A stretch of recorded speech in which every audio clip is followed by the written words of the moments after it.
বৈষম্য বিরোধী ছাত্র আন্দোলন ও সরকার পতনকে ঘিরে সৃষ্ট অস্থিরতার রেশ এখনও কাটেনি বাংলাদেশে।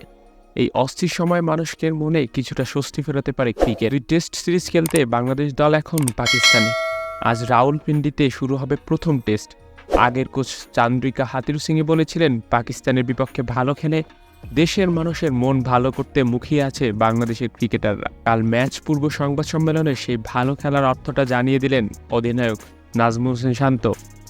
পাকিস্তানের বিপক্ষে প্রথম টেস্ট জয়ের স্বপ্ন দেখছে বাংলাদেশ।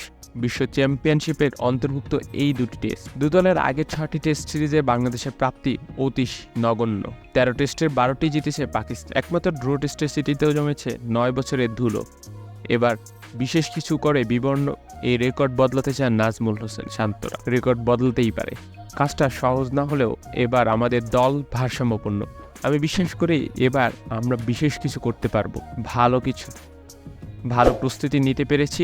আশা করছি এবার ব্যাটিং বিভাগ হিসাবে ভালো করব। টেস্ট জেতার জন্য বোলিংটাও গুরুত্বপূর্ণ। সব মিলিয়ে দল হিসাবে এবার খুব ভালো সুযোগ আছে আমাদের, বলছিলেন টাইগার ক্যাপ্টেন নাজমুল হোসেন শান্ত। রাওয়ালপিন্ডিতে প্রথম টেস্টের 5 দিনই সকালে বৃষ্টির পূর্বাভাস রয়েছে। পিচ বান্ধব উইকেটে 4 পেসার নিয়ে একাদশ সাজিয়েছে পাকিস্তান। বৃষ্টি ভেজা কন্ডিশনে শাহিন আফ্রিদি, নাসিম শাহেদদের সামলানো আরও চ্যালেঞ্জিং হবে নাজমুল হোসেন শান্তদের জন্য।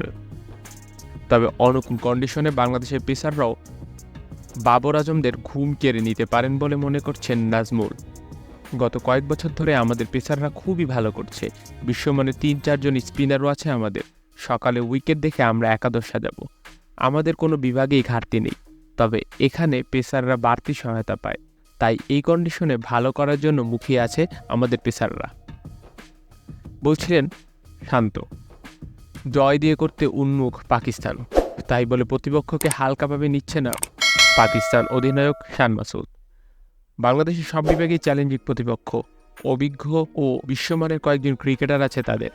আমাদের মতো তারা নিজেদের সেরাটাকেই খেলার চেষ্টা করবে, তবে নিজেদের সামর্থ্যে পুরো আস্থা আছে আমাদের, বলছিলেন পাকিস্তান অধিনায়ক। বাংলাদেশের পেস আক্রমণের অভিজ্ঞতার ঘাটতি থাকলেও দলে আছেন সাকিব আল হাসান, তাইজুল ইসলাম ও মেহেদী হাসান মিরাজের মতো অভিজ্ঞ 3 স্পিনার। সেখানে একাদশে কোনো বিশেষজ্ঞ স্পিনার রাখেনি পাকিস্তান। এর ব্যাখ্যায় কাল শান মাসুদ বলেন, রাওয়ালপিন্ডির উইকেট ও কন্ডিশন স্পিন বোলিংয়ে সেই অর্থে কোনো হুমকি নয়। আমরা নতুন কিছু করতে চাইছি। ভিডিওটা শেষ পর্যন্ত দেখার জন্য সবাইকে অনেক অনেক ধন্যবাদ। তো আশা করি আপনারা সবাই আমাকে সাপোর্ট করবেন, আর আমার এই চ্যানেলটা সাবস্ক্রাইব করে দিবেন, লাইক কমেন্ট শেয়ার করবেন। তো সবাই ভালো থাকবেন। আর ভিডিও সম্পর্কে কোনো মতামত থাকলে আমাকে কমেন্ট করে জানাতে পারবেন। আসসালামু আলাইকুম।